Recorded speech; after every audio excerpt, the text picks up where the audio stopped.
Hello, everyone, and welcome to Weekend Rental, episode 72. We are your gaming and geek culture podcast. My name is Ryan. As always, I'm joined by Andy. Hey. And Nate. Hey, guys. If you enjoy our content, you can find some other amazing content, podcasts, articles, and more over at geekade.com. What's your geek? So kicking off episode 72, we're kind of doing a return to form here. We're going back into what used to be our mainstay opening segment, Buy, Rent, Burn. So if you've not listened to the podcast before, or you're not familiar with Buy, Rent, Burn, basically what we do is we all pick games for a given system, although we've changed that a little bit here. We play these three games and we decide which ones we would personally buy, rent, or burn. But what we've done this time around is we've changed it up a little bit. Rather than picking obscure games for retro consoles and torturing each other, we just decided to have some fun and play some quality games. So we are going to be looking at the Mario Kart. I say Mario, it's weird. We live too close to Canada, I guess. I don't know where that comes from. But we've picked three games. We decided to go with Super Mario Kart, Mario Kart Double Dash for the Gamecube, and then Mario Kart Wii. Kind of an even smattering of the Mario Kart series. You know, with my hatred of the 64 that was out, we felt Mario Kart 8 was the obvious win. It's just probably a perfect Mario Kart game. So these are our picks. We're touching on the Super Nintendo, the GameCube, and the Wii era. How do you guys want to start? Should we go in chronological order? Let's do it. Yeah. All right.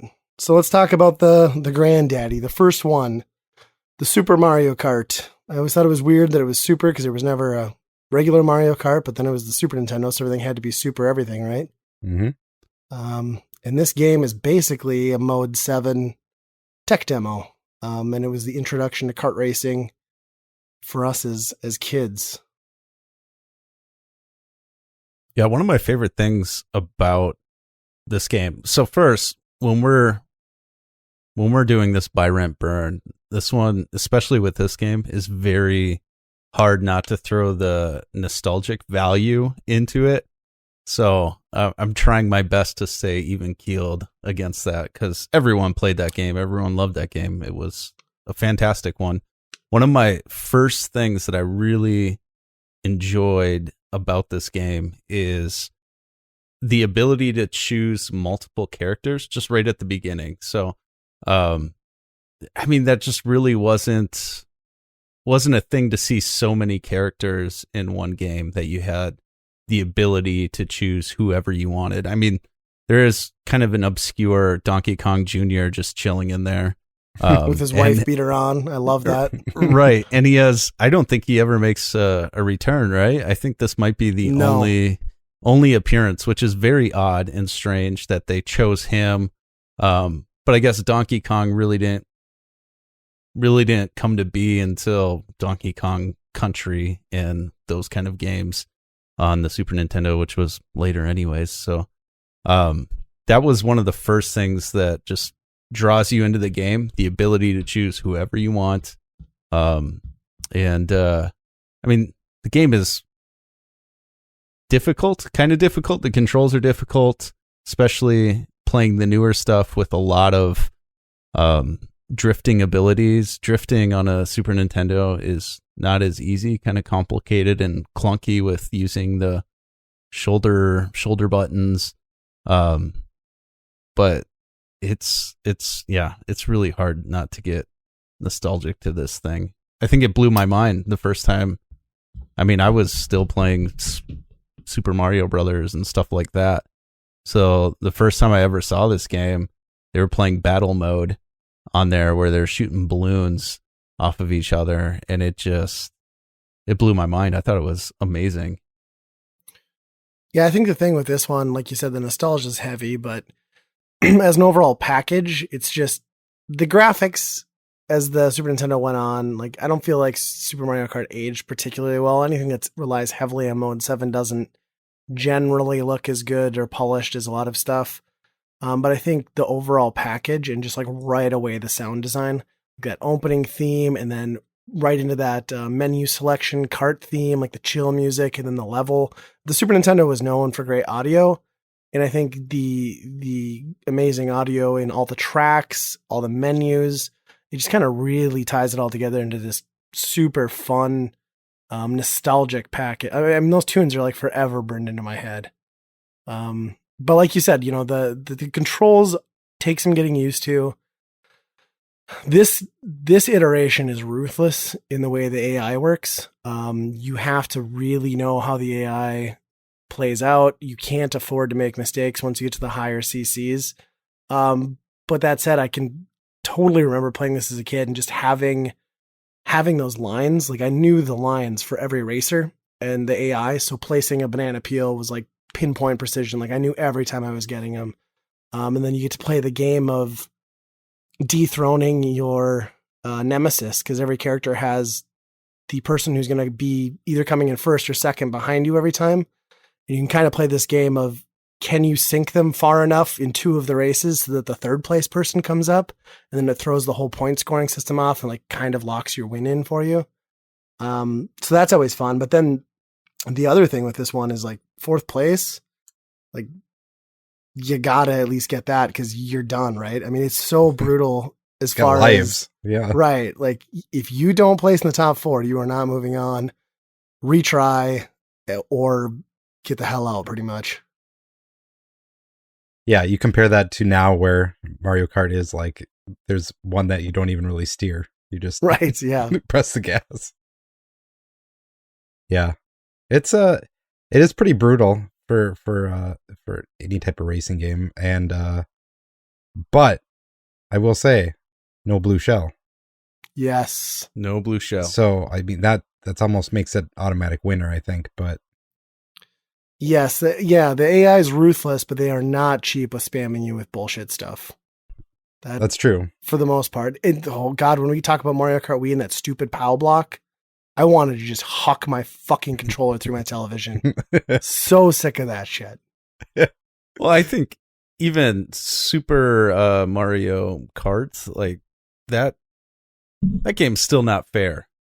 When you're trying to find those question blocks to drive over, Mario can speed past you, not touch one, and he's throwing on his star all the time.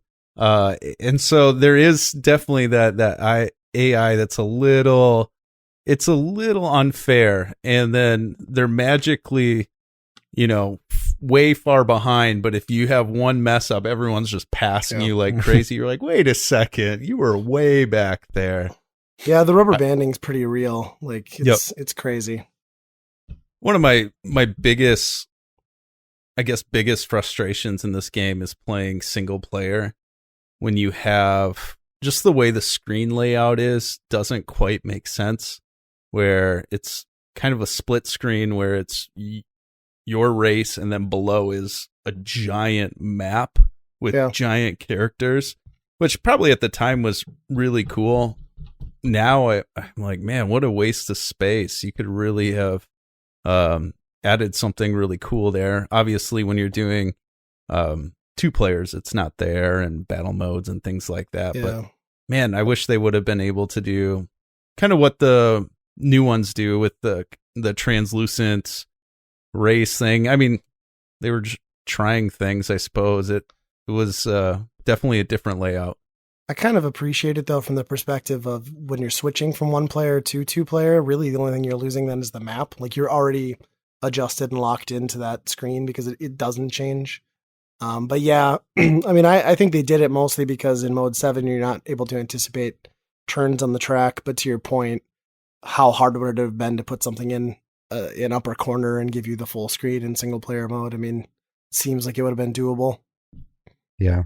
Or they might not would have. I don't know how that would work if they have to re-render it, like have to make 2 versions of it. If they make it, blow up to a big, the full screen. Sure. Yeah, because I'm trying to think with like F-Zero, that did full screen mode 7, but it only ever had a single player mode, correct? Correct. Yeah. Yeah, maybe that was the deciding factor then. This is a lot easier than F-Zero, I think. A little more forgiving. My ass when I was a kid. And I mean, who didn't play Super Mario? I mean, anytime you throw a Mario character into any game, it's going to sell. It's going to do well. People are going to want to play it. Yeah, I don't really remember growing up, much about the hype of this game. If it was hard to find, if it was sold out everywhere. Unfortunately, I just don't remember that kind of stuff. But I remember it being like the first wave of greatest hits. Like, so it was pretty affordable early on. I think that's when we got it. I actually bought it as a gift for my dad because my dad and I used to rent it so many weekends and play it together co-op that I ended up just getting it for him one Christmas. And it seemed like it was a game that almost everybody had. When you were talking about those power-up boxes, that kind of reminded me of one thing I liked about it is that the power-up blocks, well, they only appear, I think, once on a track, maybe a couple times in like odd places, but it's nice that only you as the player can pick them up because it's really frustrating in later iterations when you get a little bit behind and then the 4 cars ahead of you take every power up and you're just screwed. So that's kind of fun. But that sound is so iconic. When you drive right over and it's like, oh, I love that. Yeah.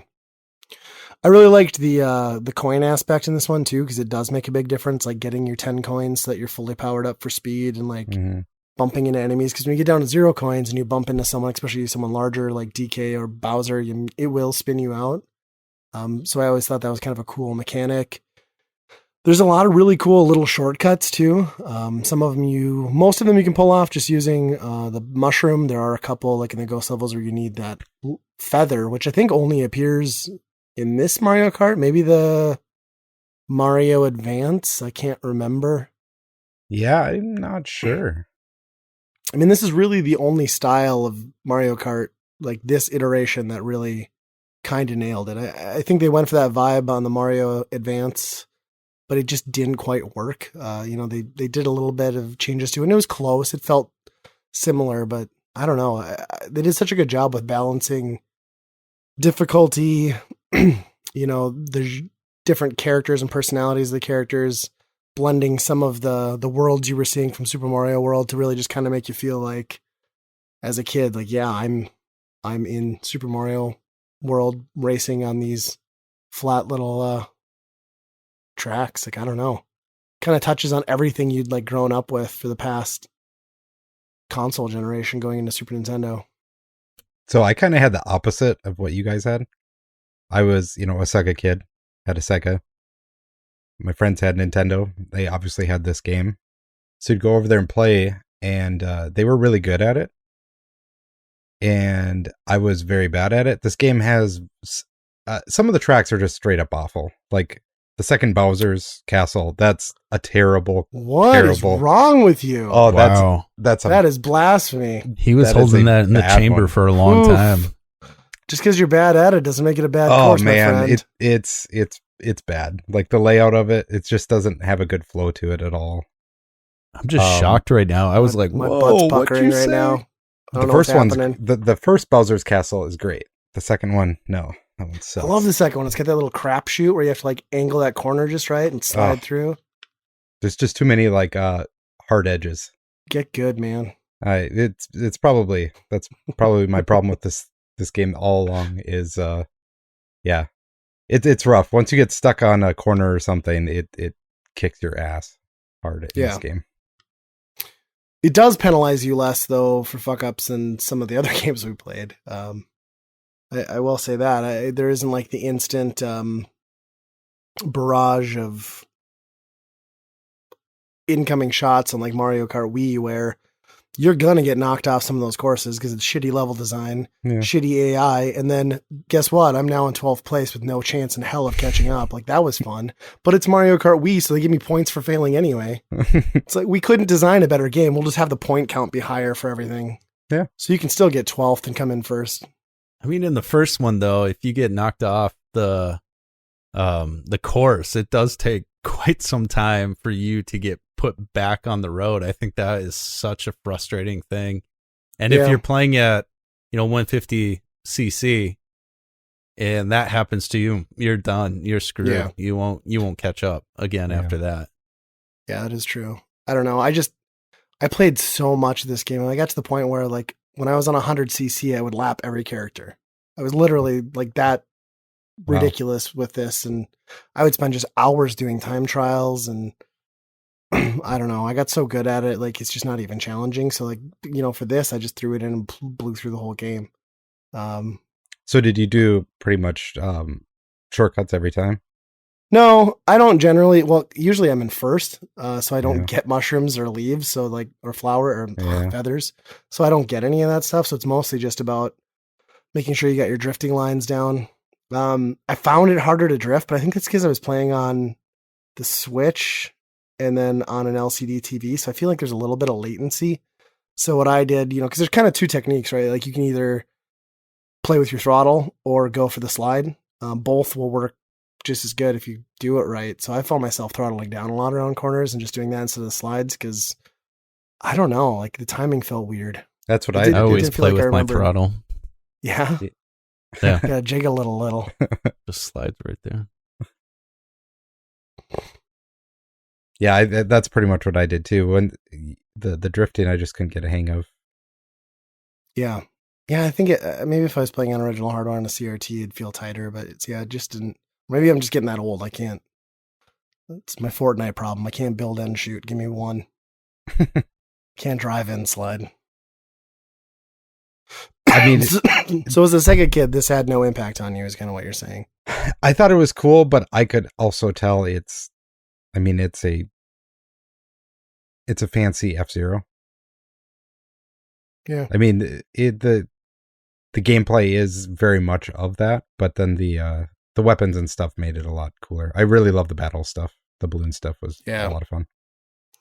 I mean, I guess I can't fault you too much because, like, I still don't understand why people love Toe Jam and Earl. So, Toe Jam this is your Toe Jam and Earl for Super Nintendo, huh? Yeah, I mean, it's better than that. It was more that, like, it's so brutal if you don't know the courses, right? Right. So, like, as soon as you're going in and you're playing with your friends and they're pretty much lapping you. Yeah. Yeah, it was a very good first attempt at a series.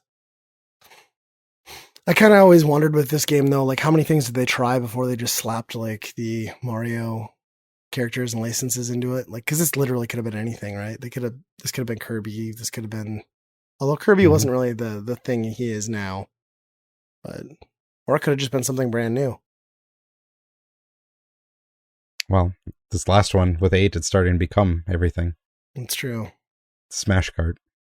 Smash Kart. I like it. I don't know. Any final thoughts on Super Mario Kart? It's a beautiful game, and It is. anybody who hates it should be cut. You should. And it sounds wonderful. It sounds like dreams. It's got good music. Yeah. It's really I wish I good. was your friend back in the day, and I just beat the crap out of you in this game, Andy, and rub it in your face how awesome it is. Can I ask, did it seem weird to anyone else that B is like the prompt button in this game? Because I'm so Yes. used to A being the prompt button in Nintendo stuff now. Like, it even says in graffiti on the back of the menu, press B, but I had such a hard time adjusting to that. Yeah. I think the shooting button is a little strange.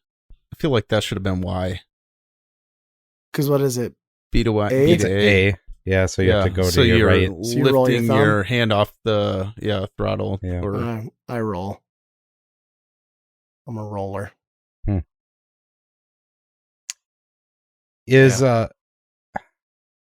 I mean, back in the day, everybody picked Koopa. At least was that the I was same thing with Toad. you guys? It was Toad. I was always Yoshi. Yoshi's my go-to because he's the middle of the road stats. Yeah. Koopa's great though because he's got the slow start, but if you know how to do the boost, he's got the highest top speed. Plus, he throws everybody off the freaking track. So Yeah. I was Toad all the time. Toad's all right. It always bothered me though how there's more to talk about, even though we were going to move on. It always bothered me how each character has their own special move, but you can't access them as a player. Right. Irritates me. Yeah. Is that how that worked? Like, all of them had that? I thought just like a few of them did, huh? No, the Luigi They do. Bros have the star power up, which I guess isn't exclusive to them. Toad and Princess Peach have the mushrooms that make you shrink. Yoshi's got the egg, Bowser's got the fireball, DK Jr.'s got banana, which I guess is in the game, and Koopa's got the shell, which again is in the game. So they all have unlimited use of all of those things, but I guess only a few of them are truly not available as items. I actually prefer hitting the shrinky mushrooms because your character controls really great around corners as long as you don't get run over. So, yeah. Well, that's the first one. So I guess if we're moving forward, forgetting that the N64 existed as we should, and moving on to the next proper Nintendo console, the GameCube. Just getting right back from when you were gone. Just like, yep, 64 sucks. Back I gotta say, I wasn't happy that you guys made me put a 64 thumbnail on the last one, but I'll just bygones be bygones. So let's talk about Mario Kart Double Dash, the only Mario Kart game on the GameCube, which I guess isn't unusual. I think most of these consoles only ever get one, unless you're the DS. So Mario Kart Double Dash, I don't know. It's the biggest departure from what the traditional formula is as far as Mario Kart. Again, I think it nails the excitement and the presentation right from that menu screen. The music's great. The level designs are all interesting. They probably have the most course obstacles, like I guess per ratio of courses available. They took some really interesting liberties with course design, from stuff that's just absurdly long to ridiculously short. And this one, as the name implies, allows you to pick two drivers. So you've got different combinations of karts, different combination of driver abilities, because you can swap out on the fly. And it also kind of deviates from the beauty of Mario Kart in that they make those games super simplistic so that anybody can pick up and play. However, by adding a second driver, different combinations, and forcing you to switch drivers to pick up secondary items and carrying double the items, they really added a lot more depth and challenge to this game that I think is a reason why you don't see this formula moving forward after Double Dash. It's a much different game. It plays great, but it's a much different feeling game. Yeah, having the double items is huge. Like that's a huge upgrade, I think. But like you said, you have to switch them, or you can throw them back, right, to the guy. Maybe I was just swapped characters. Okay. But then it also, brings up, as we're talking about, you didn't get character specific specials in the first Mario Kart. Here, knowing what those specials are and having the characters pick those up can make a huge difference in, the outcome of your arsenal. Yeah. This game's very difficult. For me, it was very difficult. I didn't grow up playing this game at all. And in fact, I never played one up until not too long ago when I just picked it up. So I think maybe in the last 4 months was the first time I played a Double Dash.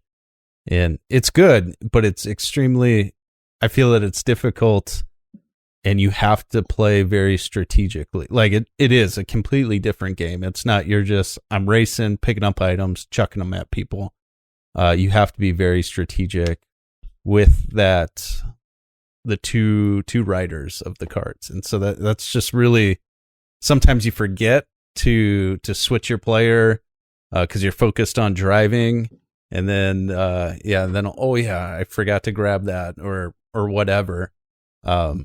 So that was a different change, but I agree with you, Ryan. It looks so good. And, I think it took Mario Kart kind of to the next level, and really, the level design, the characters, all of that huge stuff. roster, I think huge roster. Yep. And some, interesting people too on the roster, kind of like the Donkey Kong Juniors of the last game. It's good, but very different. Yeah, I think like one thing you notice right away is that, they knew developing this game that not only your character, but the AI was going to have a nearly unlimited arsenal, because not only can you pick up 2 items, but items are plentiful.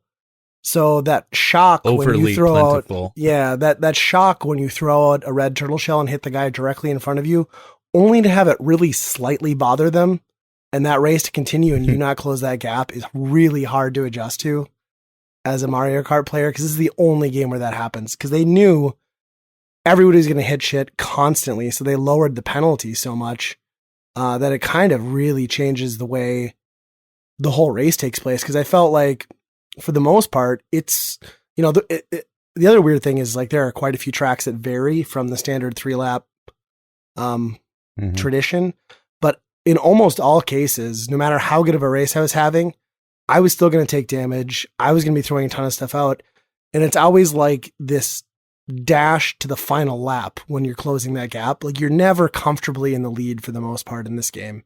It's a much different feel. I kind of appreciate it, because it doesn't feel like I'm being rubber banded and cheap. It just feels like I'm really fighting to get that win in, and it's cool. I like it.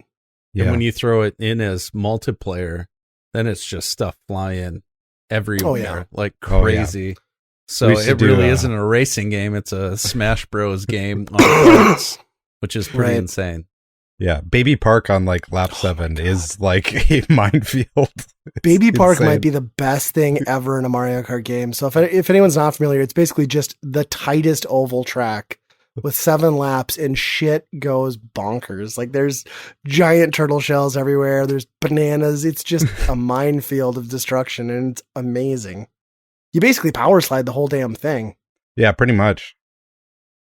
As long as you can find the straight line through everything. Yeah. Right. Yeah. That and that DK Mountain, that blew my mind. I still love it. In fact, playing like the bastardized version, the DK Summit on the Wii, I really appreciated how much better it was in this game, because it's probably one of my favorite tracks. It's just really cool. Yeah, it feels like an adventure. Yeah, it's great. Yeah. I'm not a fan of the baby introduction. I know that's a big thing in Japan, but I kind of don't appreciate all the babies, because like I like to race with one of the babies to change my steering up. So my Donkey Kong and Baby Ouija combo got really annoying every time I would change. Baby Ouija time! It's just like, you don't have to every time, man. Like, I know it's you, Baby Ouija. Waluigi is finally in Mario Kart and you didn't pick him? I did play with him because I'm like, I have to. Like, I hate him so much, I have to. So I think I did him and Donkey Kong or Diddy Kong. I think that was my combo. Playing this game with my son, he was really focused on combinations, but the correct combinations. Oh, you're going to be Mario, then I'll be Luigi. And I'm like, no, nice. I mean, that's the fun. You can be anybody you want. He's like, no, if you're this guy, I have to be this person. And so he wanted to play it as you are a team. Sure. You can't be a good guy and a bad guy or anything like that, which was kind of funny. So did you guys do like the shared kart co-op where you're both driving? That's awesome. Not super. Well, I mean, the guy that's throwing stuff isn't super exciting. There's points where you're not doing anything unless you are, switching. But, you can do the road rash thing and punch out the side, which is pretty right. But that playing that way is pretty difficult, especially with a 8-year-old. But the chaos was pretty fun.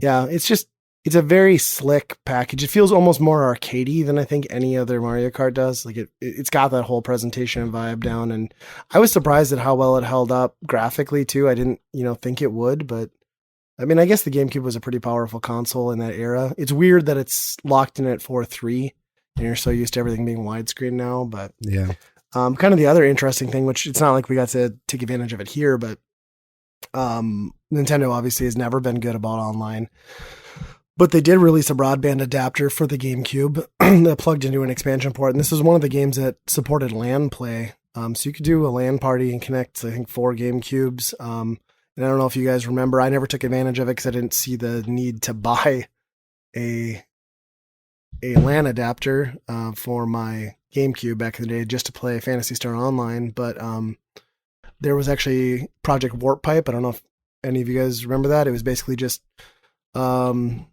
a fan-made project, and you could install it on your PC, and it would basically do matchmaking. So you could do local area network through a PC and play with people online. And Mario Kart was like, I think, the first game they got it up and running with. So very cool. So when we were at Midwest Gaming Classic, there was, I don't know how many people playing Mario Kart all at once. Was that what they were doing? Is connecting it through LAN? Could have been. Yeah, they probably had 4 LAN adapters. I don't even know. There was so many people playing at one time. Maybe 16. I don't remember, but there was a ton of people around, which was pretty impressive. Yeah, very well could have been. Yeah. But that's the most, I mean, when you're talking Mario Kart, that's the most iconic. There's so many people that get excited about Double Dash and finding Double Dash and over all of them. And I think that's just a testament to how well this game was received by so many people. I thought it got shit on when it came out. Yeah, I feel like it didn't get as warm a reception as it could have, but I also just kind of remember like the whole cloud that Nintendo was living under at that time. Like people could never forgive them for Wind Waker, and that was like, that's when you like went to GameStops or Software Etc. back in the day, and people would like almost like scoff at you for looking at the GameCube stuff, let alone buying some of it. Yeah. So it was a very strange time for Nintendo. I think a lot of that GameCube stuff people look back at now and they're like, no, that was the greatest thing ever. But at the time, I don't recall. It probably got good review scores, but I don't recall it having like that warm reception. There weren't dorm parties. People were still playing Mario 64. Mario Kart 64. They didn't care about this one as much, which I always thought was kind of a shame. Me and my nieces and nephews got into Shine Thief on this. Like for years, it was just like get together and play Shine Thief for hours, which I don't know if you guys played that mode, but no, what is that? It's kind of like a capture the flag. You have to catch the shine, the little star. Okay. And then you have to hold it for a certain number of seconds while everybody else is chasing after you, trying to get it away from you. And so is that kind of their twist on not having like a traditional battle mode then, or is there a traditional battle mode? There is a traditional battle mode. It's just like this is a secondary one that we just found like it was so much.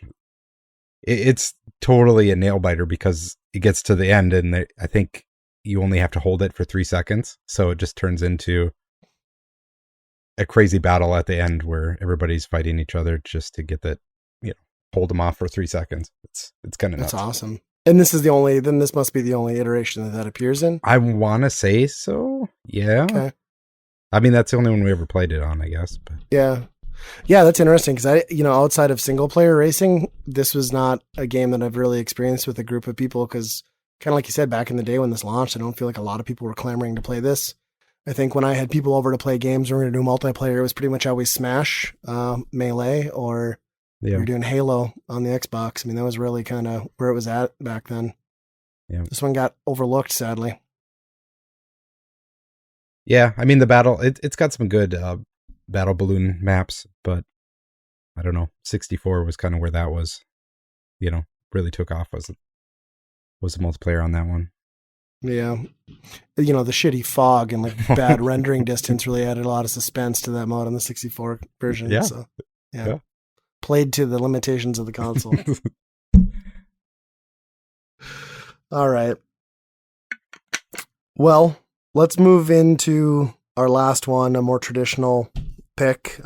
Obviously, Double Dash is kind of the odd one of the bunch, but let's talk about the next one up, which is going to be on the Wii and Mario Kart Wii. Yeah, I mean, this game was huge. The Wii was huge. Revisiting it, it's weird how much better this held up than I remembered. And Double Dash didn't quite shine as bright as I had remembered, so it's kind of like this weird experience for me. I will say that right off the bat, I feel like they kind of lost some stuff with the Wii version. The menus are so bland. They're just kind of empty and lifeless. The music's not really good. They forced that Mii integration, which I hate. And then that outset of like character selections, you expand it later on, but like you get in there and you're like, really, this is all the characters I get, especially after seeing Double Dash, like, cause I played these in chronological order. So it's like, this is kind of a bummer. Like the menus are so vanilla and white, and even the music, like the music sucks in all the in-between stuff. It's there, it's serviceable, but it's not good and it's not memorable, even on the tracks. And then you've got the obvious issue of the Wii where they intended this very much to be played with motion controls. And if you are playing with a Wiimote only, that is the only option they give you. The game is just, you can't play competitively like that. After venting some rage through some text earlier today, Andy reminded me that you can use a nunchuck. You can use the classic controller connected through the Wii. And then I remembered how I played it back in the day, which was through Wavebirds, because I had a Wii that supported GameCube controllers. It makes all the difference in the world. It still doesn't make this a great Mario Kart game, though. Yeah, I agree with you, Ryan. When you play them in sequential order and then you get to the Wii version, it's just, I personally felt like it was just kind of this big disappointment. Like the colors just even looked off. Like it wasn't, you get to Double Dash and it's bright and the reds and the blues and all of that stuff. And GameCube is, a powerful system. The Wii wasn't as powerful, I guess. And it just looked so bland. And it seemed like they forgot to add the color. And it comes across as very black and white or pastel color, which was very, very disappointing. I remember getting this game with the Nintendo Wii, and it was, I can't even remember what Christmas it was, but I did the steering wheel, and because I thought that was the only way to play for the longest time, and that I hate. Like you go from GameCube controllers, and wow, that's not too bad, and then it's this like weird wonky steering wheel thing, and your arms are getting tired because it's left to right. That was, I don't know, it really turned me off from that game right away. It just wasn't what I expected. And I know that game sold well because of those motion controls too. Like, hey, look you can buy this plastic 3D printed steering wheel. And so obviously the motion was why people purchased so many Wii games, because it was innovative, something different. But yeah, this game just doesn't sit well with me at all. Like it plays weird, it looks weird. It's highly disappointing for me. Yeah, I mean, the menus and all that are definitely branded to be more Wii-like. It's right. It's very Wii, very menu-ish. hospital-like Wii menu. Yeah, exactly. They tried to mirror Wii the Shop menu. and all that shit. Yeah, it looks just like that stuff. The steering wheel is weird because like steering wheels without a pivot point feel really weird in your hand. Just like a weird circle that you just kind of waving around. It's kind of strange, but like you said, it got a lot of people into this, and I played this probably the most out of all of these. And the thing about this one is it got so many people that I know that were never into games, have since not been into games, but we'd get together and team up online and play Mario Kart Wii, Yeah. That was the big thing, right? It was like that online feature, even though there was no chat, like everybody had a Wii. So like that was always fun, was like hopping in and like dunking on your buddies, I'm using tilt controls. That's all I said every time. Yeah, and then I forgot all about that like Mario Kart channel that was like integrated into the game too. Remember how all that like me channels and all that stuff on the Wii, like so laughable. Yeah, I mean, I guess it did like it did introduce bikes, right? Like that was kind of the big thing. In addition to the online play, was the bike was available. It's weird though how it's broken out. 50cc is only 4 wheels, 100cc is bikes, and then 150 is both. Like why not that's just weird. make it open across the board, which they later did. But yeah, I don't know. Like I just felt like it's jarring the use of Miis, like stock Miis that they put in the game. Obviously, if you have Miis on your console, it's your friends and family. But I hate that they're in the game. That mall level with the stupid assholes in the carts or the cars going back and forth and the Mii heads. Like I hate that. It makes me want to just take the game out and break it in half. And like you go to some of those courses and it's like half of like the idiots from Mario Sunshine, and then the other half is just like Mii's bouncing up and down. Like I don't like it. I don't like that they forced that integration. I don't like that they gave you a wall, like a driver's license that forces the Mii integration. It hasn't aged well. It looks stupid. It's out of place. And I think like what I was noticing as I went through the whole new circuit, right? Like the 4 tiers, is I don't feel like any of the game or any of the new maps or tracks, I don't feel like they really feel. They're obviously set in the Mario Kart world, but they don't feel like it. Like they just, something about the design is just not quite right. Like it doesn't really feel like they belong. I don't know how to kind of explain that. It's just, it's off to me. One thing they did do right was like, this was the first, outside of the Game Boy Advance one, I think this was the first introduction of reusing courses and doing like the nostalgia tracks where it's like a mixture of, GameCube, DS, 64. So there's a whole extra set of races, which adds a lot more legs to the game. And it's really cool. It's cool to go back and get to play a Super Nintendo map on, 3D, it's just, that's a neat feature. I appreciate that. But I feel like that was more of the little nostalgia trip that I enjoyed rather than what was brought to the table for new content in this game.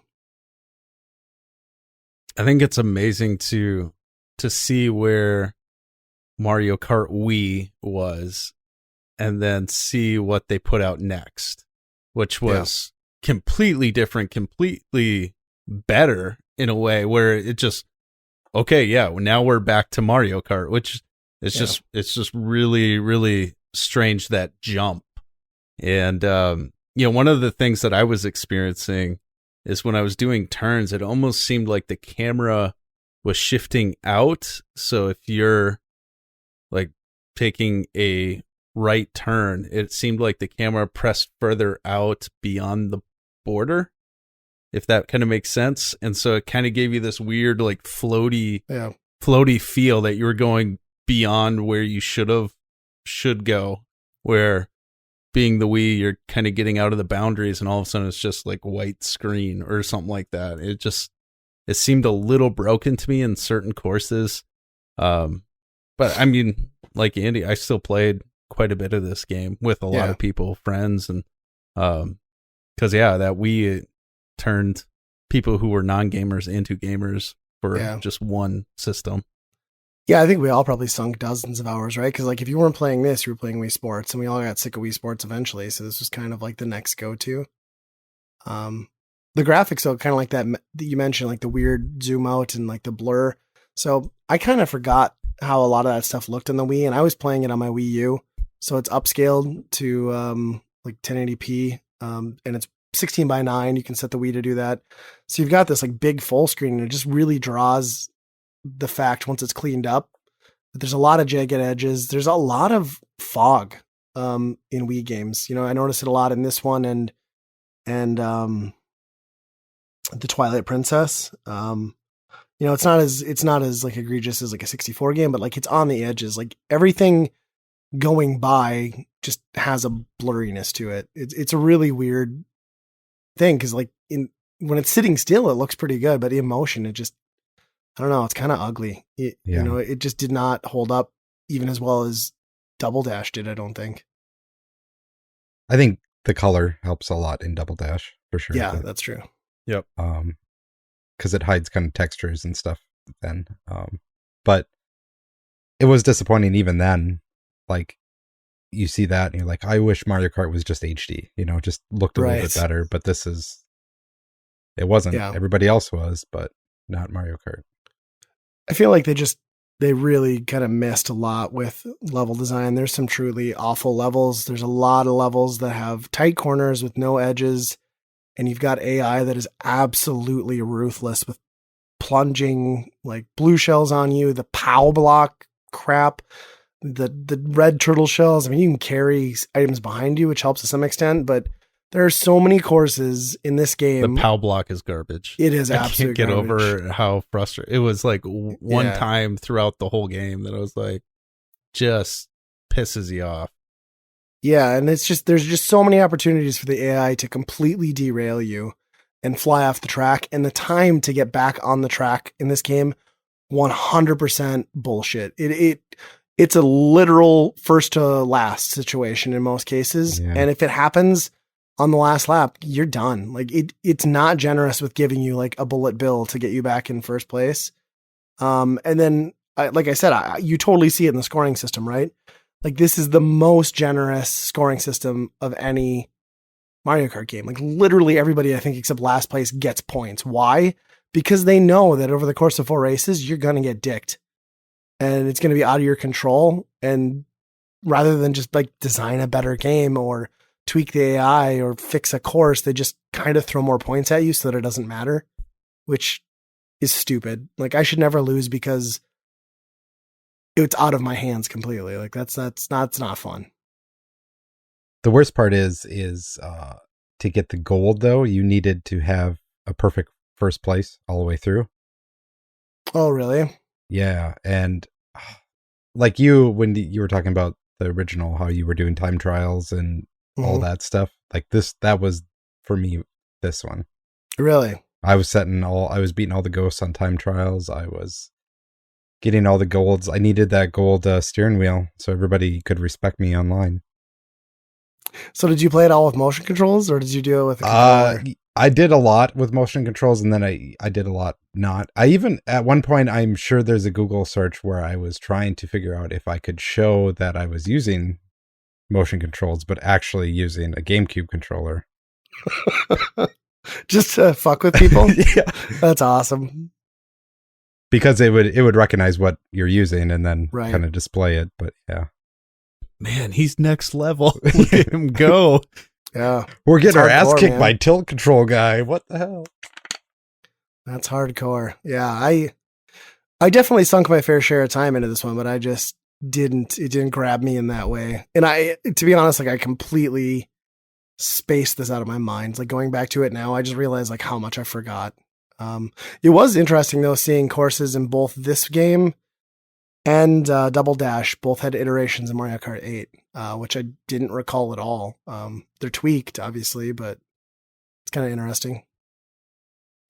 I will say that I hate the reliance on continuing to reference Mario Sunshine in both this game and Double Dash. Like I get it in Double Dash because it was on the GameCube, but did we have to continue that onto the Wii? Like, let's just all forget Mario Sunshine existed, please. It's a bad game. What do they call those people? Delphinoites? Yeah, Delphines, or I don't know. Dipshits. Yeah, because well, for sure in Double Dash, the award ceremony is on Delphine Island, right? But they're in the audience, I think, on this one too? If I'm not mistaken. Yeah, I can't remember. Not sure. I skipped over it. Yeah. I don't know. It's hard to shit on it too much though, because even as bad of a Mario Kart game as I think this is, it's still a very good kart game. I might put Sonic All-Stars Racing Transformed above it in kart racing pantheon, but above all of these, really. You really? You like it that much? Oh, it's You're just great. such a Sega fanboy? It is a great game. You can't, the immediate issue you realize with Sonic Racing and Sonic Racing Transform though is when you hand it to like a 4-year-old, because they can't do it. Like there's so many like broken corners and edges. Yeah. And Mario Kart's got that figured out. There is some pretty bad levels and courses in Mario or the Sonic games. There's some great ones and then there's some just shitty ones. But yeah, good games though. So I can't believe we've talked almost an hour on this already. How do we rate these? Like, It's been good though. It has been good. It's nice to deep dive into a bunch of games that are fun to play and just like I'm not ready to just shit on it and get it over with, because I feel like that's what Byron Byrne had turned into for us. So spacing it out and enjoying quality games on the occasional buy rent burn, I think is the right way to go. But we got to. So I still think we still need to rate it a buy rent burn. I think we just have to. Still need to what? Rate it? Yep. Yeah, for sure. I mean, that's the rule, right? Right. It's a little different because nobody like picked these games. We just kind of decided as a group. But right. I guess we start with Andy because that's how we've always done it. Yeah. How are you going to do this? Which one are you going to buy, rent, and burn? Double Dash has to be number one. I thought you were starting with Burnout. I got nervous. No, going the Kotaku treatment here, huh? Yeah, he's Double Dash is great. I love the concept of two racers. I playing with my kid, and he's on the same kart with me. That's a lot of fun. Where a lot of times these games are just competitive only, and then with kids, they like to be on your team sometimes, and that was a lot of fun. And I like the characters, just the amount of characters that they have and selection is great. And the courses, a lot of memorable ones. So that's my buy. My rent is going to be the Wii, I think. Because somebody's getting thwomped. I see where you're coming from on a lot of the Wii stuff, but it definitely opens up to be probably one of the more modern ones, I think. And like I said, I spent the absolute most time on this one, and I enjoyed it for the most part. Got to play with Mario Kart with people that won't play any other games with me, so that was a lot of fun. And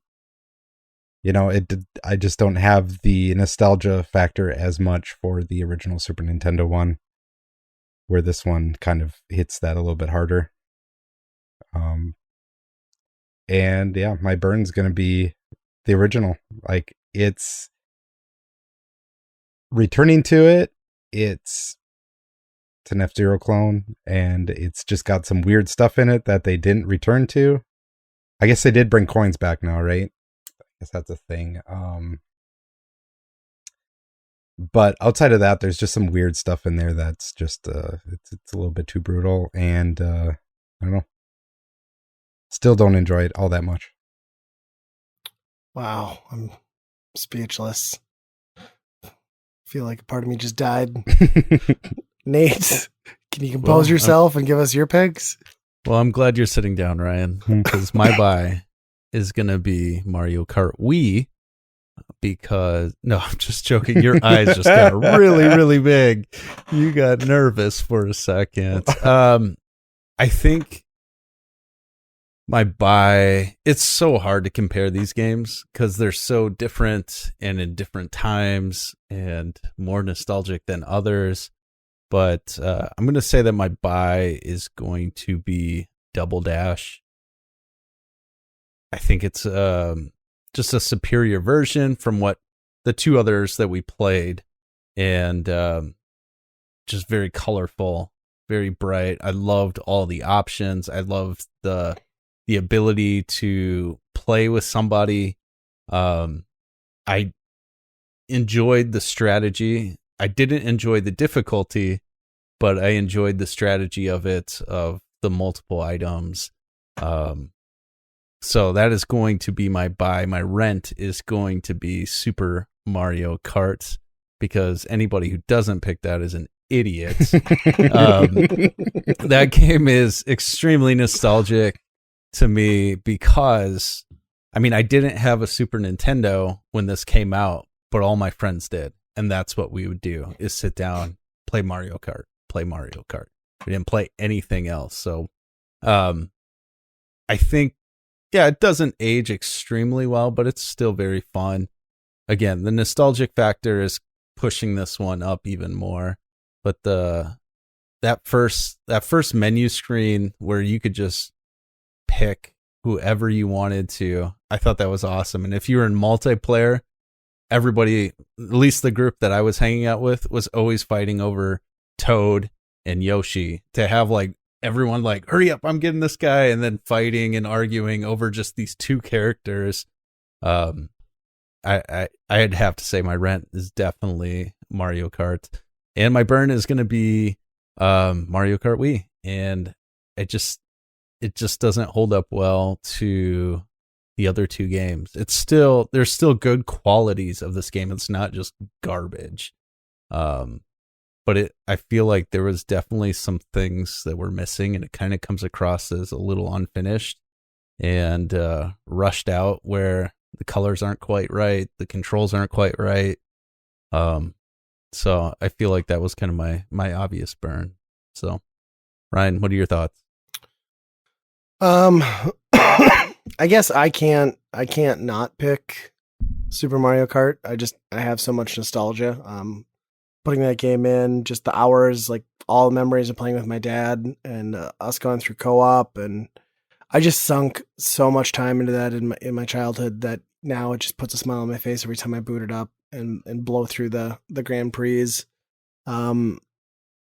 It hasn't maybe aged as well as some of the other games that we're going to talk about here, but it still plays just like I remember. I enjoy it. It's a tight game. It's cheap here and there, but God, it's just so good, especially like we talked about in the audio front. I don't know. It's just the perfect car racing game for me. So I'm going to have to buy that. Nostalgia just pushes it over. I'm going to rent Double Dash. I've always loved Double Dash. I always thought it was like a top 3 Mario Kart game. Gets overlooked way too often. It's a ton of fun. Like we said, it's bright, it's colorful, the music's there, there's a lot to look at. It just feels like this awesomely fun, over the top arcade game. And it's just this weird twist on like what is kind of a standard formula. It's an outlier for sure, but it's a fun outlier. I like the changes they made and the liberties they made. I understand why they're not there anymore, but it makes it even more unique and more fun. So it's a definite rental. And I'm going to burn the Wii one just because it's not a bad game. Like we've talked about it, but I think on a whole, it's just a very bland Mario Kart. As far as the series goes, it kind of was perfected upon in every possible way going into Mario Kart 8. So to look at this now, it just feels, kind of like Nate said, like almost unfinished. It's just, the music's not quite right. The level design's not that good. The controls, if you're doing motion, are questionable at best if you're going above 50cc. Not that you couldn't do it, but I just can't recommend that one, so I'm going to burn it. Can't believe you burned the Super Nintendo one. It's un-American. Super Nintendo one's it's like a good proof of concept. 64 is like where it became a fully realized game. No, we're not doing this. Well, that was a fun Byron burn. Another one in the books, I guess, but I was waiting for you to say that. Yeah, I have to. Another Byron burn in the books. Except we don't segue into anything now, so it's like this weird. Now what do we talk about? I guess we could talk about what's been going on, gaming news, what we've been playing. I can tell you that I haven't been playing a whole lot. We restarted our 7 Days to Die server in memoriam of MGC's death. Justin and I rebooted and started over, so we've been building a new hilltop base, which has been fun. Anybody wants to join that server, it's still just a 2-man show right now because everybody like joined, played for 3 hours, and was like, yeah, we're done. So that's been good. We're kind of going ambitious. We built a big farm, got a big house coming up now. We decided we were going to go from scratch this time instead of just squatting in a firehouse. So it's been all right. Wow. Put too many torches up, which attracts zombies. So we got a bit of a zombie problem. I went AFK the other day and like decided that I was just going to stand on top of our barn. Well, I did that and I came back and like I was dead. And so was like half of our farm was destroyed because I'm dumb and I probably should have just gone inside and hid from the zombies, but didn't. They somehow made it on top of the barn. Yeah, well, yeah, I designed a slope barn roof so they can jump from my crops up to the barn and then ripped my face off. So then I logged back into the game it respawned me on my bed, and they're like ripping through the walls to kill me. And I'm just like apologizing to Justin. I'm like, I'm sorry. Like I broke so much stuff. I'm sorry. I'll fix it. Sorry. So that's been fun. And then I still have not played anything new. I didn't record the last episode with you guys because I've been deathly ill. Not saying I had corona, but I was definitely very sick, and kind of just took me out of it. I've been going to bed even now. I'm in bed by 9. I'm an old man. But my kids have gotten back in the routine of duck game. So we're doing duck game every night. We did duck game tonight before the podcast, and my kids have gotten just ruthlessly good at it. It's gotten really competitive around here. Duck game is kind of like, I feel like it's going to come to blows eventually. Like, I know I shouldn't punch my children, but I kind of want to from that game. Just saying. They team up on me too. It's just not fair. They're like, no, let's get dead. And then one of them will play dead, and the other one like comes and shoots me. Then they pop up and then they run around like idiots and don't kill each other because they think it's fun. Drives me nuts. Matches drag on forever. Huh. I've been playing. I finally switched away from Fortnite, getting sucked into Fortnite anymore. I was disappointed when I heard you were playing that. I know. Relax. I knew you would be. Not that I'm jumping into anything better, but I have been playing online on like Mondays. I've been playing Payday 2. So I've been messing around with that a little bit. It's been okay. Not what I expected it. You know, when you're playing with a group of people and it's supposed to be in stealth mode, and all of a sudden the guy just like pulls the trigger, and then it's like, all right, I guess we're all shooting for a long time. And it really is just nonstop shooting for 30 minutes per level or whatever it is.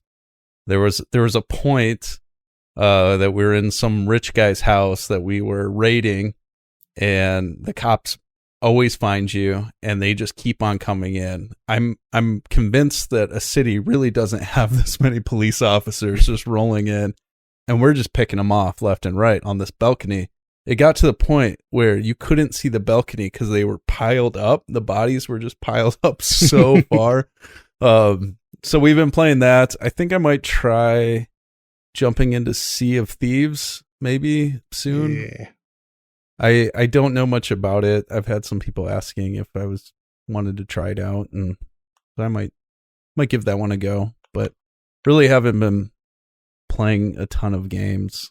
I did like that I was able to jump into the Mario Kart games and enjoy those for a while, but yeah. It just, life has been busy, like most of you guys and most of the people listening. So where sometimes you get a good stretch of gaming where you're like, wow, I've had like 3 days where I could do something. And then all of a sudden it's, well, I'm never going to turn on that console for the next, who knows how long. Now you're doing kids' homework instead.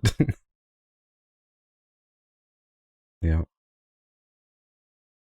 Yeah, I haven't been playing a whole lot either. I've always wanted to get into Payday, but I don't know. My wife working at the bank, I don't know if she would be all in on me. That might not be appropriate. I felt like Payday 2 kind of like landed at this weird time too, because the popularity of Grand Theft Auto Online and then the heist implementation was kind of like right around when that came about. So I feel like a lot of people gravitated away from Payday 2 for some reason. Maybe Yeah. I would be curious about GTA Online. I've never done it, but I'm curious about it. It's really fun. It's just the buildup is hard because you need to acquire a lot of stuff and resources and guns, and the heists are brutal. Like to try and get a group together and get everyone through a heist there's a lot of failure in Grand Theft Auto Online. It's fun though. It's fun just to be in an online open map with your friends. Like I think Justin and I spent like 3.5 hours one night just trying to like jump a dirt bike successfully into a train car while it was moving, and we never pulled it off. Like, but we tried it for a good 2-3 hours. It was good. Huh. That one's tough though with families. Grand Theft Auto was not great. And my kids see it because they watch this Jelly guy on YouTube, and he does like a lot of, like Minecrafty stuff for like King Beasts, but every once in a while they'll do like their kosher modes of Grand Theft Auto, which looks fine to a kid. And then you're like, that is not what that game is. Like my son's asking about it. I'm like, no, sorry, not happening. Yeah, why even do that? That's ridiculous. Yeah. Yeah, that game is probably the first real mature game, I would say. As far as like, yeah, I mean, the strip club is pretty. I just look at that and then like even Red Dead 2, and like Red Dead 2 had like gratuitous like violence and foul language, especially the N word, which is, I can't believe that was in there. But like that bathroom scene, there was nothing anywhere nearly as kind of in depth as 5 goes. Yeah, right. Just grab a shotgun and blow some heads off. I kind of hope they gravitate away from like the sexual content a little bit with 6, because I don't think like that's what makes Grand Theft Auto 5 great. Like it's in there for shock value, and because that's kind of their bread and butter, but they don't need it at this point. Is the there violence for sure? Well, I mean, they're leaking it apparently, right? Like, hasn't the rumors been stories complete so far? Because that head writer left. And they said, well, the story's all been mapped out, but we're a ways off from a game. But yeah, it sounds like 6 is all but confirmed that it's in development to some extent. I suppose. I mean, it's been how many years, right? I mean, 5 started on last gen. Yeah, that's right. So that's a 360 PS3 game that it's gone through this entire console generation. And it's still one of the best-selling games. It is a fantastic sandbox, so yeah, if you ever want to jump in, Nate, I think I have it on every system, so sure. I'd have to get Xbox Live again. Although I heard Xbox is still allowing that trick where you can purchase up to 3 years of Xbox Live and then convert it up to the thing to get Game Pass. So I could get Game Pass for like $1 a month for 3 years. Yeah, do it. So maybe I should. So I might have to look into that. What else am I going to do? Go outside? Yeah. We've been playing, it's called Pico Niku. It's on Game Pass right now. It's like a really weird, strange little red blob thing with legs. And it's just kind of like a comedy game. Kids like it. Interesting. Yeah. Never heard of it. Just the sound of it makes me want to play Loco Roco. Pico Niku, Loco Roco. Kind of the same type of art style. Like very flat colors. Yeah. Cool. I was leaning more towards Parappa the Rapper, but yeah. Talk about a game that didn't age well. No. Well, any type of latency in that game was hard to begin with without the latency problems. Yeah, I never felt like I really understood how it like passed or failed you. Like I remember getting through a lot of it, but like I never really felt like I was doing anything right. Yeah. Yeah, there's a reason I never went back to that, really. Yeah. Either one of you gotten into the Call of Duty Warzone yet? No. Yeah. No. Me either. I've been meaning to. I have it on my PC. I downloaded it. I just downloaded it on PS4 too, because Justin was telling me that PC is pretty bad with hackers right now. And then it seemed like the PlayStation lobbies were not as bad, but I guess I can't speak to that. It looks pretty fun. I liked Blackout. I don't know. I think it kind of falls more in line with Apex, where it's just like straight gunplay and looting. So I don't have to worry about a bunch of ancillary stuff that I'm not good at anyway. Because when did Warzone come out? It just dropped maybe like a month ago. Yeah. Okay. So it's a big download though, which sucks. It's like 90 gigs for the PC, and for whatever reason, my Blizzard stuff. For whatever reason, my Blizzard installer installs to my C drive, which is a bummer because that's my solid state. So I only have 256 solid state anyway, plus it's got the operating system on there, so it ate up nearly all of my solid state. Which is kind of crappy, but I still have 90 gigs and I don't plan on installing anything else through Blizzard, so I guess I'll be fine because I have that and Diablo 3, but I don't know. I feel like that's going to be my next thing to try out at least. Well, it'll probably just be the same thing though, where I jump in with like Justin and some people and I play really shitty and it annoys them and then I feel bad about myself and I just call and up. Then you call me. And then I call Nate and I'm like, hey, download this game so we can be bad together. I did enjoy playing Apex with Nate because like we both sucked and it was fine. As long as nobody's taking it seriously, it's still fun. Yeah. Man, that's a good game too. Apex? Yeah.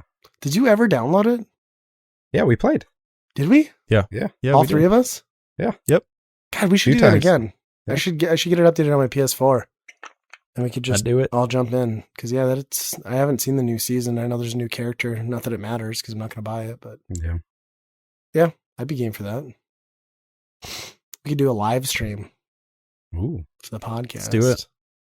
Just do it down and dirty through YouTube. Down and dirty.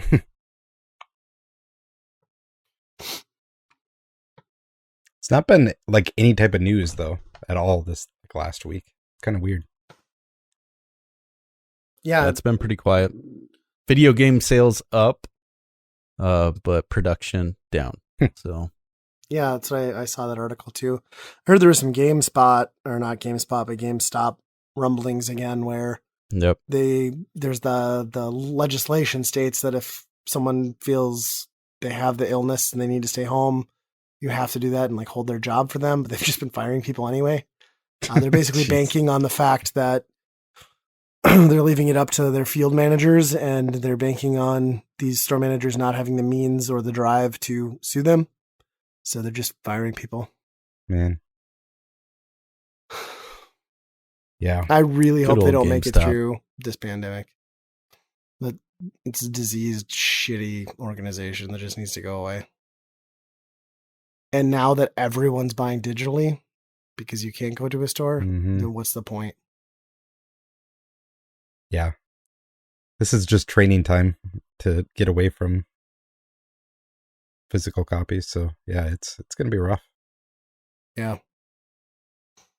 Yeah. Did you guys get your Corona money? Yep. I did too. I'm just like, I don't need it. I don't want it. Plus, they put the cutoff. Like, I'm sorry. Like, I know there are people out there that need it. I don't want to get down like a political path because it's not what we do. But like, they put the cutoff like way too high. I think it was like they didn't reduce any amount received unless your household income was greater than 158,000. Like, Yeah, I'm it's sorry. not- Like, come it's a lot. on. Those aren't the people that need it. No, they're going to make it through fine. Stupid. I mean, I'm not going to complain, I guess, but I guess there are probably people who needed it more than I did, and I'm just going to put it in my savings, and it's going to sit there. Yep. Maybe we should all go buy a bunch of video games at GameStop. Or just buy GameStop. Should we just pool our money together? And Yes. Yeah, like the Offer 4,000 to them- 5,000 we got combined should be enough. I think at this point their valuation's low, so I think it actually jumped up. Some like big investor jumped really, in, and then everybody's like, "What? They're buying?" And then everybody else bought into it. wow, that's shocking. Yeah, I really thought they would have declared bankruptcy already, like at this point with just the bad publicity and then like the lack of sales. Like I don't know how they're hemorrhaging so much money per quarter. I just don't understand. I know they announced they're closing permanently, like another 300 stores, so mm-hmm. downsizing. But and then you got all the malls that are staying closed. Like we've got 2 here, I think, and one of them's in a mall. But the mall just said they were tentatively shooting for the 30th of April to open, but they're just indefinitely staying closed now. So That who ain't gonna knows? happen. Yeah, GameStop's probably not coming back because if you can't even do like in-store pickup, I mean, what are they going to do? They're going to look at the 2 stores, the ones actually still been making money in theory. I assume they're doing pickup. I haven't bothered to find out, but yeah. even when these places like a mall opens up, it's not going to be what it was right away either. You know. Yeah, for sure. There will be a lot of vacancies. Yeah, people just won't have the appetite to go there to that type of place right away either. Right, that's true. Yeah, and I don't know. Like I've even been trying to like look at online shopping because obviously I'm not going out and collecting video games. I'm not as ballsy as Nate over there getting the online deals, and ducking and weaving when I'm doing meetups. So like I haven't looked at Facebook or Craigslist, like, but I've been looking at eBay, and I'm just like, man, I could like fill in some of the weird shit, right? Like I could start working on my Jaguar collection, and I've been backing a fair amount of Kickstarter stuff. So I've got a few projects coming in over the next few months, but yeah, it's weird to just not think about picking up new retro stuff and like looking, because that was just so much my habit, and like 10 times a day to throw on Facebook Marketplace. And I don't know. How do you collect when you can't collect? Yeah. I've been selling stuff like crazy. This is probably the most I've sold in ever. Really? Games are just crazy right now. I should get you all my doubles, and you can just list them on your site and get rid of them. If you got 64 stuff, it's time to sell right now. I have a few games. I should mail them to you. Because it's insane right now. I think I've got Mischief Makers, something. I got like 3 games left that I didn't get rid of. Mischief Makers, Glover, that's a piece of shit. And then I can't remember what the third one is. You're going to have to hang on to Glover. We haven't finished that yet. We haven't finished that, but when we do finish that, I'm going to very clearly state that I sold that piece of crap as soon as I could. I'm not looking forward to the finale of that project either, because both Nate and I are in the same position where it's not going to be pleasant. I'm not looking forward to that. I can't believe that you, of all people, finished your Tangled game. My daughter's been playing it now too. Really? Good. I'm glad she's getting some use out of it. Mm-hmm. She got stuck in the same part I did, so. Father like daughter, huh? Yeah.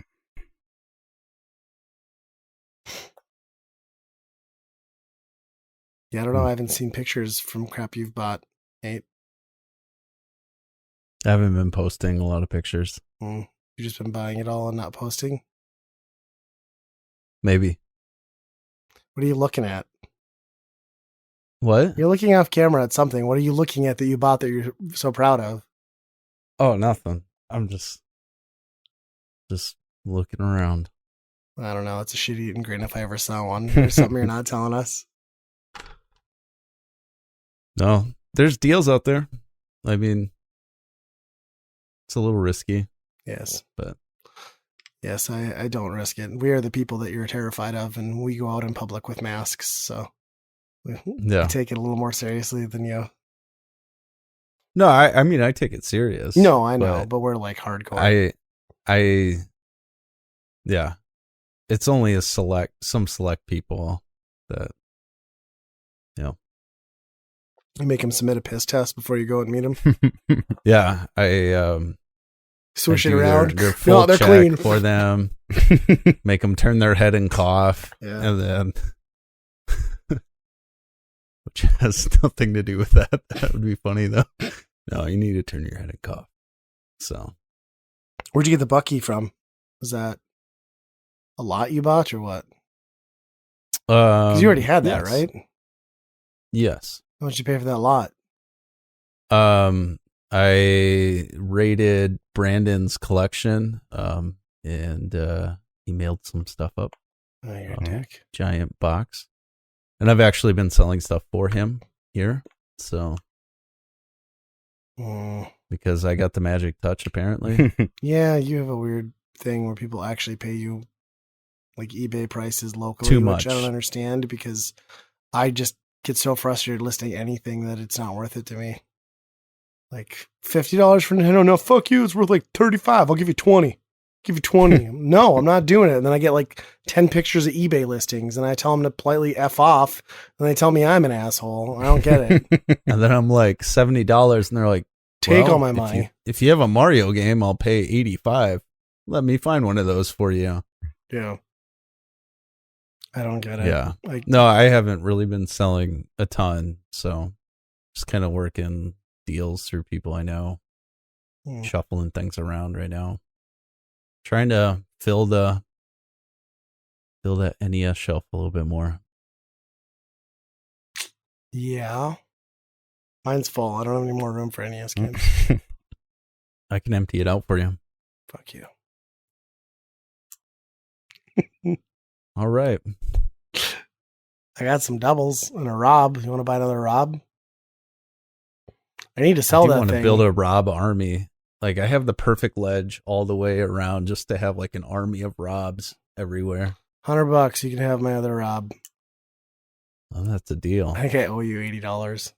So give me 100 and then I'll give you 80. Oh yeah, I got games that I gotta get you too. for. And I have a game for you. Okay, gosh, yeah, this quarantine's I just think I have Punch Out. screwing with the pro. Oh yeah, I do have to buy Punch Out off you, so I owe you more. I just have, yeah. I have a tab on people, so we're all guy good. at work keeps asking about Punch Out. I'm just waiting for him to die of Corona, and then I'll go get it, and I don't owe him $10. So. Oh, I can drop it off. No, stay away from me, Corona boy. No, I'll leave it at your front door. Unsafe. I'll wipe it down with rubbing alcohol and my sweat. Yeah.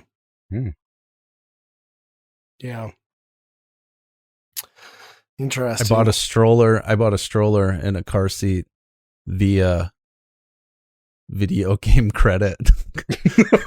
There was somebody that owed me money and they're like, all right, I'll just get this. And I was like, thank you. I appreciate that. Nice. Wow. It's handy. Well, I traded a Gamecube I traded a crib for a Gamecube bag and 4 Wavebirds once, so I get you. I've gone down that road. Worked out good. That's why I keep tabs. Yeah. Oh, I think you need to cash in now. Help me out. You'll be fine. You can just sell that sweet collection of yours and take all the money. Never. Well, certain amount of babies, that'll happen. How many? What's the cutoff? 2. But I think if you like, how many babies? I mean, we're getting too far into this conversation, but how many babies do you need before you get your own TV show? So then some income is coming back where you don't have to sell things. I mean, I think that depends. My cousin has 8 and has to buy special vehicles, and they don't. Do they have a TV show? So no. So I really have to. Unless you have 8 at one time, then you might have a chance. Okay. Right. So we determined in my house, if someone has quads, you are more likely to have a TV show. Yeah. So, I mean, that's my goal, ultimately.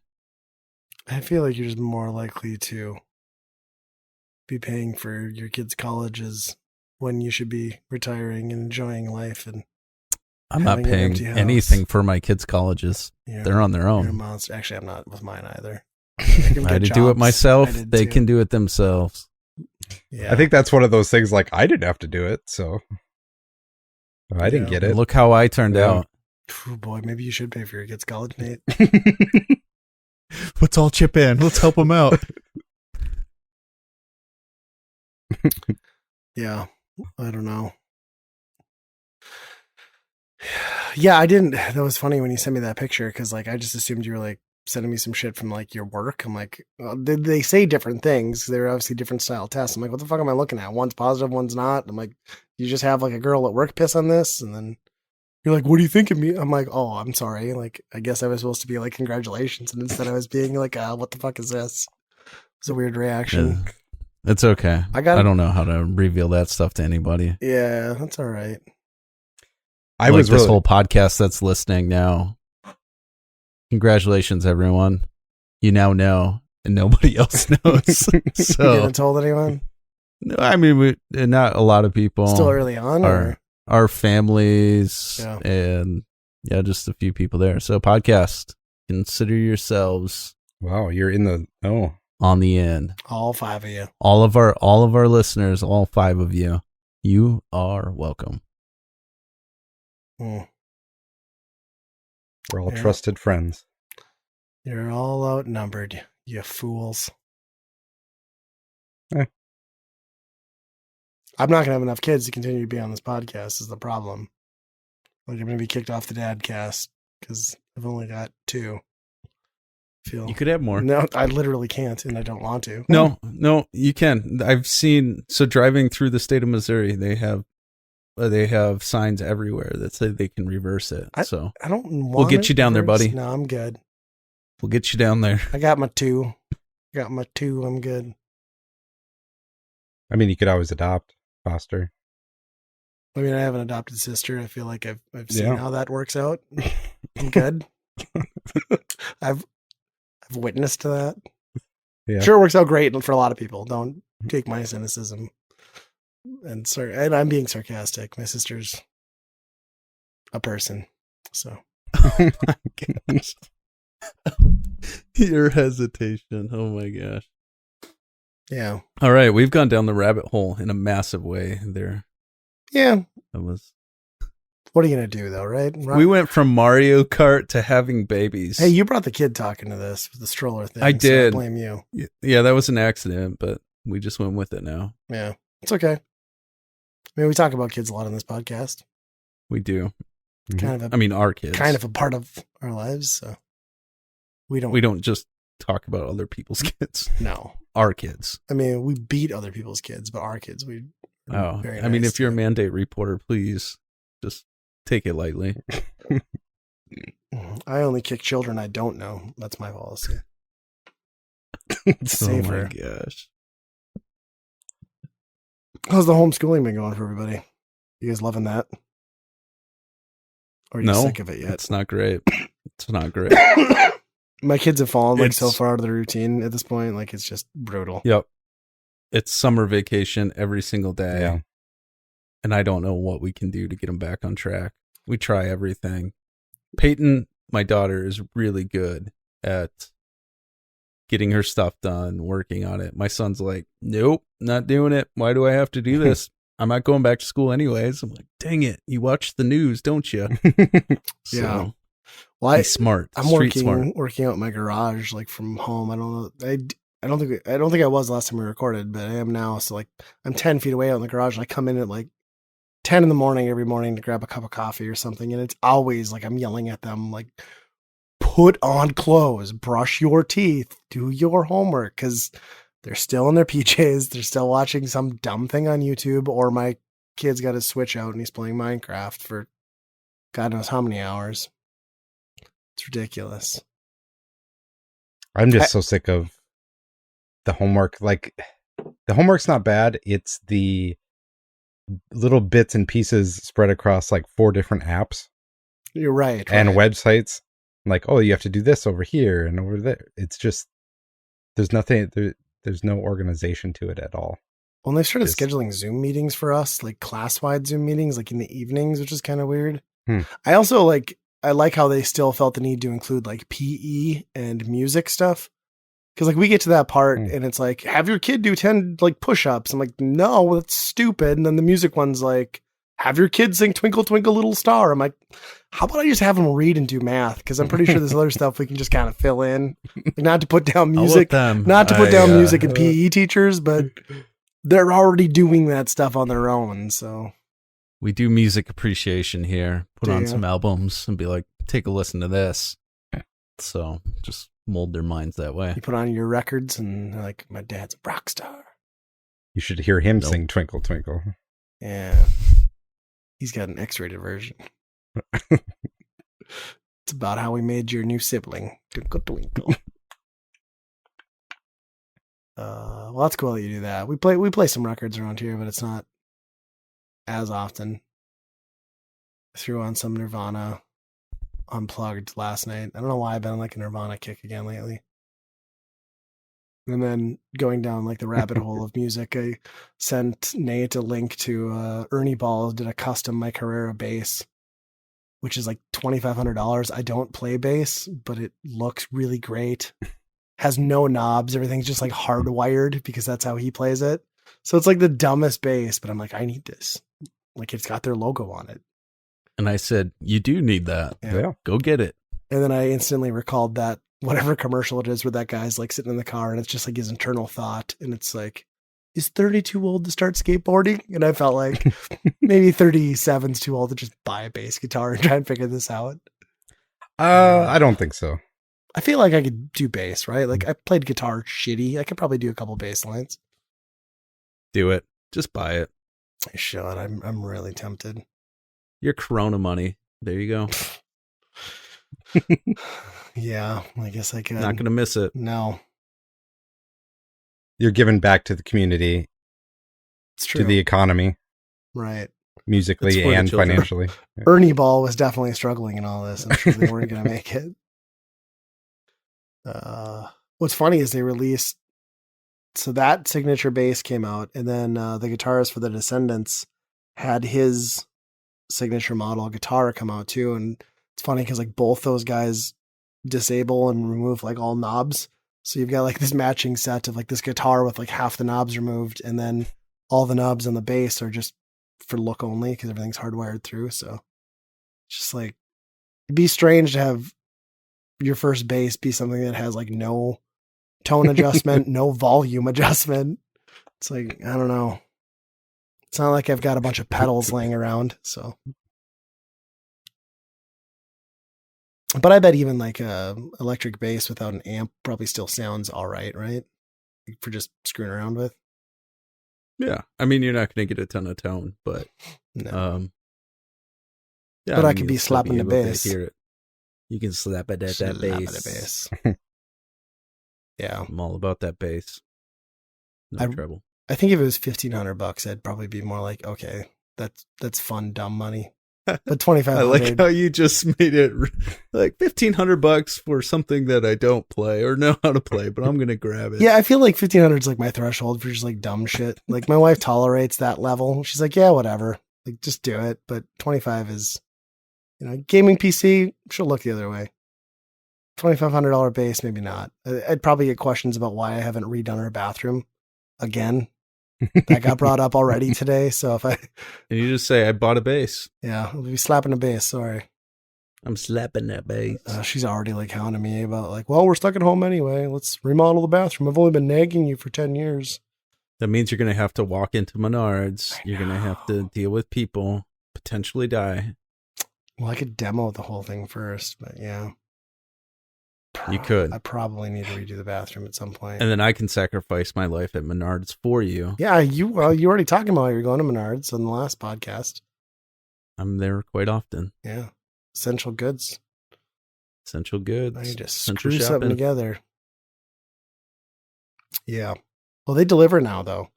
You just place your order and they'll drop it off in your driveway. So Hot dog. There you can go. do that. I got to replace some doors, too. Let's just get it all done with. It's never done right away though. Like those type of things, like three trips at least. Yeah. Always. Yep.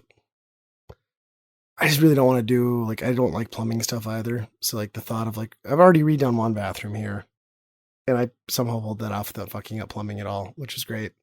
But I just feel like I'm probably going to break something or find a bigger problem that I don't want to find. And, when your home's 70 years old, that's bound to happen. Plus, what if I injure myself? I mean, it's not the best time for injuries at home. You can have a real Tim the Toolman Taylor moment. That's true. Completely random, but like back on topic with what our podcast does. Because I don't know where we've been the last 20 minutes, but that Final Fantasy VII commercial, the remake, have you guys seen this? No. They did, I don't know who performs it, but it's all set to a really slowed down, awful version of Bullet with Butterfly Wings by the Smashing Pumpkins. Oh, yeah. So it's like, I saw it. It's so off-putting. It's probably the worst cover. And it doesn't match up with that game at all. Oh, I don't know. That's pretty weird. That's a pretty 90s game. Smashing Pumpkins is that's pretty true. Maybe not enough emo, but it's pretty close. I think it's probably one of the most cringe covers I've ever heard, though. Other than like, if you guys ever saw the movie Pan, where like all the kids start chanting like a rendition of "Smells Like Teen Spirit," which is also incredibly off-putting. Oh yeah, that one too. I do remember that. I just remember I'm like, they can't be. Like they're not. It's like this is horrible. My son was just watching that. Really? Yes, like 2 days ago. And I was confused by it because I've never seen it. And then I was like, yeah. Why are they singing it? Is this a musical? And he's like, Right. Like, you don't even know this song and it's pissing me off now. You aren't even supposed to know the lyrics. Come on. No, right. That's the whole point. If Weird Al taught us anything.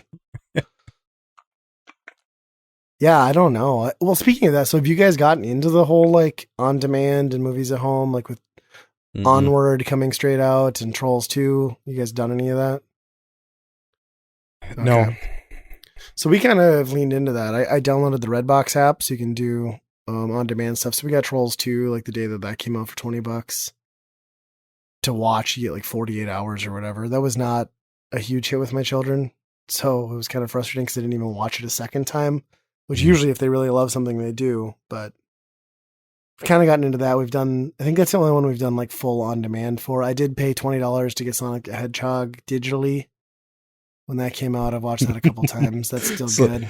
you're like $100 deep into that movie by now, aren't you? Oh, I was 150. Oh, We took my kids and another kid. Plus, yeah, I'm like almost 200 into that movie right now, for sure. You're keeping it alive. you're right. That base is a way better purchase. Way better. I mean, at least I get to keep that, right? Yeah, then we did some other stuff. Like we've just done rentals because it's like $6 to rent versus like having to go out and get a DVD. So it's kind of a lot, but I don't have to leave the house. We watched that Call of the Wild. That's actually a really good family movie. Oh yeah, I'd recommend that. I heard Pretty that the entertaining. dog is not actually there. Like Right. Yeah, he's all CG. he's a digital dog the whole time. Yeah. Yep. Huh. Digital dog. Yeah, it is. Sounds like a band. It's surprisingly well done, though, for that being the case.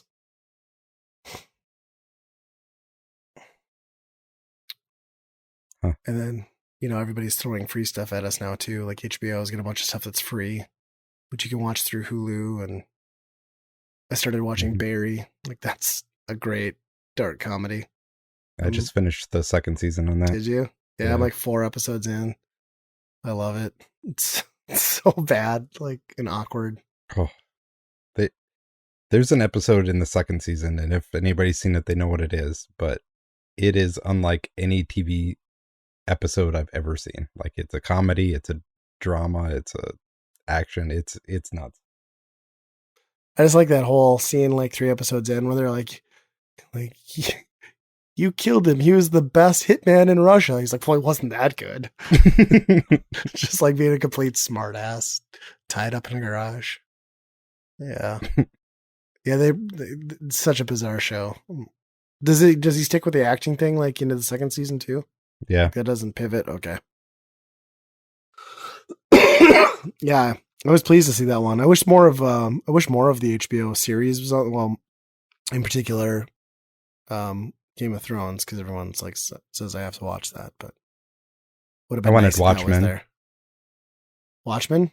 Yeah. Is that a series too? Yeah, they made a series not so long ago. I wish Okay. they would have put that on free, but nope. Yeah, you can watch True Blood if you never watched that. That's a pretty interesting show up until like the 5th season, and then you just kind of want it to end. Yeah, I don't know I think I have all of those. I've just never watched it. Yeah. It's all right. Somehow acquired it. Yeah.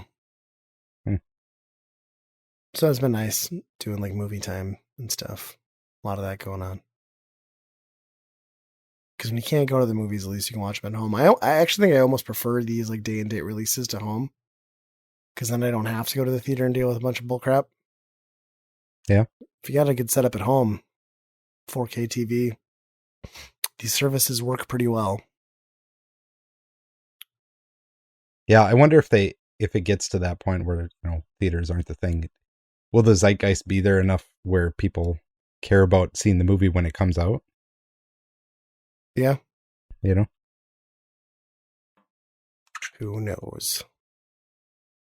Plus, you'll never know now if a movie does well or bombs because they don't. It's just like games; they don't have to put numbers out. So they can just lie about everything. Mm-hmm. I've heard rumblings again about Tron, and it got me thinking, like, maybe we will get a Tron 3 movie, but just to Disney Plus or like a series. Because I would really like more Tron. Like, I like Tron Legacy a lot. I like the first Tron a lot. Tron Legacy was good. I don't even remember where that ended. he got out of the grid with the like anomaly or whatever, like the chick. But And then Jeff, his dad, I don't know that his dad or Tron technically died. You don't really see what happens. So they could totally kind of go any direction with it. just think how much they'd have to de-age Jeff Bridges again. Yeah, that was not the best part of that movie. That was kind of rough. Especially that opening sequence where he's like reading to his kid, and it's like, that doesn't look right. Yeah. Doesn't look right at all. Yeah, that'd be cool. I could go for that. Maybe we'll get some more news. I don't know. I feel like every 6 months somebody talks about like something with Tron 3 and then it just never goes anywhere. Because at one point it was like green lit and they were going to do it until Disney pulled the plug. So it's kind of crazy because of, what was it? Imagination Land or what the hell was that called? That's not the right name. Whatever movie they did that bombed. Oh, Tomorrowland? Tomorrowland. Yeah, that's when they pulled the plug. There was a cartoon, right? I think. Maybe. I want to say there was right. they made a Tron cartoon after Legacy there. Mm-hmm. A couple of games too. Mm-hmm. I don't know. Nate looks like he's falling asleep though, so maybe we should have him end the podcast before that happens. I don't want you snoring us out. No, definitely not falling asleep. I just don't watch a lot of movies, so I can't jump in.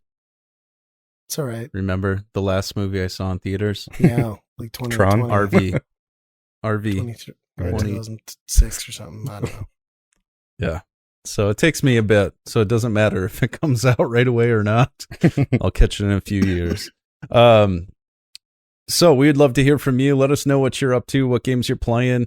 You can send those emails to us at weekendrentalpodcast@gmail.com. Make sure you're following us on all of our social medias, on Twitter, Facebook, as well as YouTube. And you can find all things Weekend Rental at weekendpodcast.com as well as geekade.com. And as always, friends, be kind, rewind. Twinkle, twinkle.